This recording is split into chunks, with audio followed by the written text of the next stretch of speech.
फरीदाबाद से हरिद्वार, हरिद्वार से उत्तरकाशी और उत्तरकाशी से गंगोत्री। मन में उत्साह, उमंग, भक्ति, प्रार्थना और याचना लिए हम बढ़ रहे थे अपने गंतव्य की तरफ। आनंद ले रहे थे इन सुहाने दृश्यों का। रास्ते में कुछ अच्छे दृश्य मिलते तो भी उन्हें अपने कैमरे में कैद करते, अपनी आंखों में कैद करते, दिल में बसा लेते और फिर चल पड़ते। उत्तरकाशी हमने पार की। उत्तरकाशी के बाद हमारा यात्रा रजिस्ट्रेशन भी चेक हुआ।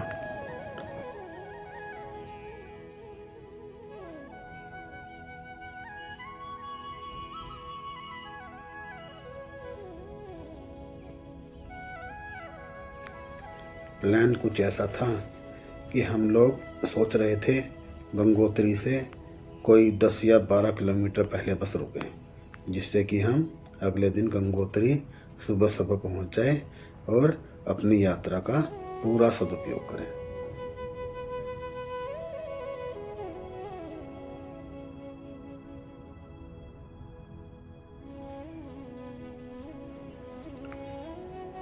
लेकिन फिर वही विडंबना, हम लोग जो कुछ सोचते हैं सब कुछ वह थोड़ा ही होता है। कुछ चीज़ें होकर ही रहती हैं और हमारी यात्रा भी ऐसी ही चल रही थी। हरिद्वार में पहले गाड़ी पंक्चर हुई, हमारा टायर पूरा फट गया, हमें एक नया टायर खरीदना पड़ा। और फिर उत्तरकाशी से हम लोग गंगोत्री की तरफ बढ़ रहे थे तो कुछ ऐसा हुआ कि हमारी गाड़ी ने आगे बढ़ने से कर दिया बिल्कुल मना। न गाड़ी आगे जा रही थी न पीछे जा रही थी, और यह बिल्कुल अचानक ही हुआ। गाड़ी ने पहले कुछ भी ऐसा सिग्नल नहीं दिया कि गाड़ी में इस टाइप की कोई प्रॉब्लम आने वाली है। हमने अचानक देखा कि हमारी गाड़ी आगे पीछे नहीं जा रही है। और फिर क्या हुआ यह देखिए, हम लोग धरवाड़ी से थोड़ा आगे थिरांग में थे जहाँ हमारी गाड़ी बंद हो गई।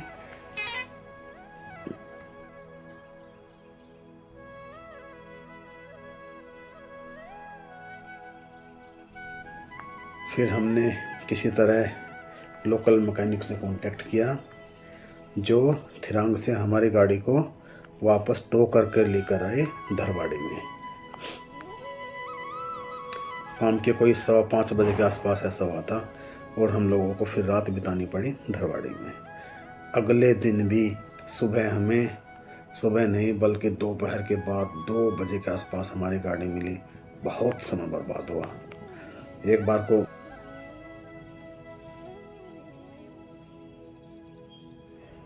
यहाँ तक भी हम लोगों के मन में विचार आया कि क्यों न बस अब यहाँ से वापस चला जाए, क्योंकि यात्रा में परेशानी आ रही है। ऐसा ना हो कि आगे चलकर कुछ और भी ज़्यादा परेशानी आए। लेकिन वास्तव में ऐसा कुछ नहीं है। हमारी गाड़ी पुरानी है और इस टाइप की प्रॉब्लम्स पुरानी गाड़ी में पहाड़ी रास्तों पर आ सकती है।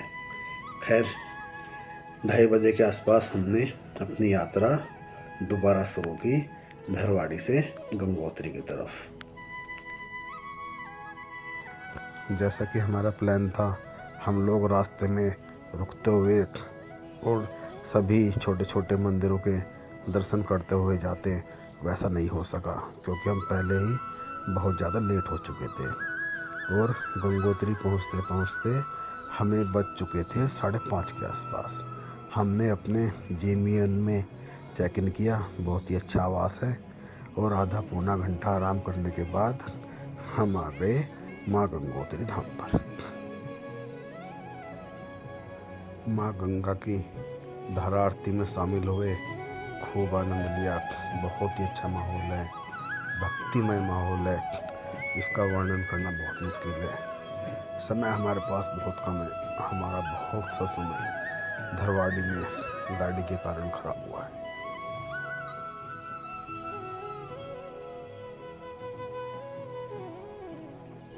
यहाँ पास में ही एक जगह है सूर्य कुंड, बहुत ही अच्छी जगह है।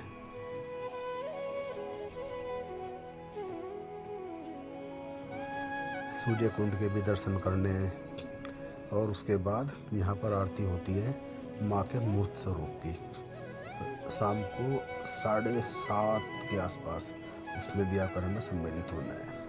अभी हम लोग धारा आरती का आनंद दे रहे हैं और इसके बाद हम चलेंगे सूर्य कुंड की तरफ।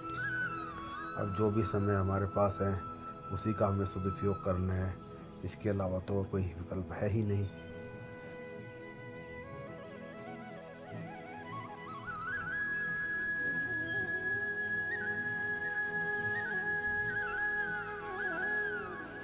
माँ भागीरथी के ऊपर बने हुए इस ब्रिज को पार करके और थोड़ी ही देर के बाद हम लोग पहुँच जाते हैं सूर्य कुंड की तरफ।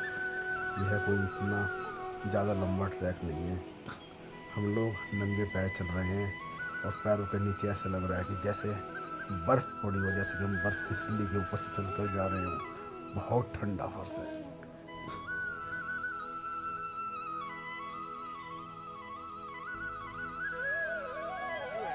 सूर्य कुंड के अलौकिक दर्शन, इन पत्थर की बहुत बड़ी बड़ी शिलाओं के ऊपर से बहती हुई ये धारा और उसके बाद ये समाहित हो जाती है नीचे माँ भागीरथी में। इतना शोर कि बस कहा नहीं जा सकता, न इसका वर्णन किया जा सकता है। जब भी आप आए गंगोत्री में तो ज़रूर सूर्य कुंड के दर्शन करें।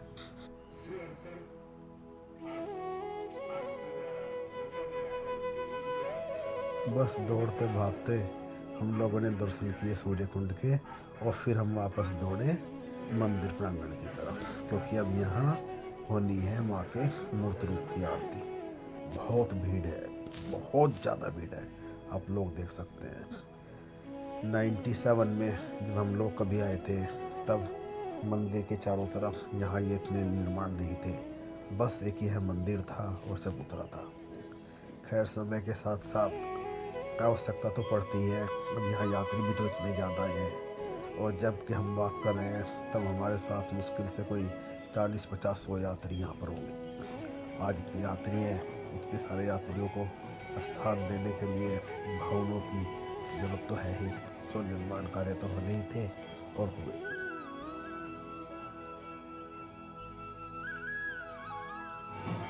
लेकिन बहुत ही अच्छा हो अगर यह निर्माण कार्य मंदिर से 2.5 किलोमीटर दूर तक हो। मंदिर के आसपास बहुत बड़ा प्रांगण होना चाहिए, क्योंकि यात्रियों की संख्या बढ़ती ही जा रही है। आज इतने यात्री हैं, अगले साल और ज़्यादा होंगे और यह संख्या तो बढ़ती ही जाएगी। ऐसे में अगर मंदिर के आसपास प्रांगण ना हो तो व्यवस्था बहुत ज़्यादा ख़राब हो जाती है, जैसा हम लोग मथुरा के मंदिरों में देखते हैं। खैर अभी भी यहाँ बहुत बड़ा प्रांगण है और ज़रूरत पड़ेगी तो गवर्नमेंट शायद एक्शन लेगी ही और प्रांगण को बड़ा भी किया जाएगा। माँ की आरती दर्शन के बाद हम लोग अपने वापस GMUN में जाकर सो गए और सुबह सुबह फिर बहुत जल्दी उठे, क्योंकि एक बार मंदिर में जाकर दर्शन करना है, जल भी लेना है और आगे की अपनी बद्रीनाथ धाम की यात्रा हमें शुरू करनी है। जय माँ गंगे, हर हर गंगे।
अच्छे से बना, सीधा कैमरा करके सीधा बना।